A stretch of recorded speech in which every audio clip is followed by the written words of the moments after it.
When you think of places you'd want to take the 650 horsepower Chevrolet Camaro ZL1, what comes to mind? Perhaps a drag strip, where you could verify Chevrolet's claimed 3.5 second 0 to 60 mph and 11.4 second quarter-mile times. Maybe a road course such as Willow Springs, where we first drove the hardtop. How about 500 miles of relentlessly straight interstate? Well, as you may have guessed, one of these is not like the others, and it happened to be the choice of Chevrolet. To try out the current range-topping Camaro's drop-top iteration, Chevy organized a road trip from Charlotte, North Carolina, down to Daytona, Florida, in time for the 500. Which is great, but we only had a single day to make the 500-mile trip before the cars were shipped out.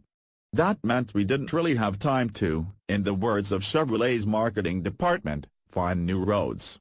However, this relatively dull route did give us an opportunity to experience another aspect of the Camaro ZL1, what it's like to live within the real world. Before we get too deep into driving impressions, we should cover what's different between the coupe and the convertible. First and foremost is that, unsurprisingly, the convertible weighs more. The drop-top has about an extra 200 pounds of weight thanks to the standard chassis reinforcements found on every other convertible in the Camaro lineup plus the top mechanism itself. The convertible has a different rear wing, too. It uses the unit on the standard SS. One of the key reasons for this is that the SS wing has an embedded antenna, which is necessary since there was no good place on the soft top to install an antenna. The convertible also loses the coupe's fancy electronically controlled limited slip differential.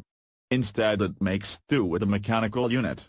Finally, the suspension has been slightly retuned for the extra weight, and the performance data recorder is not available. Though the option is nice, this is an understandable omission, since not many convertible owners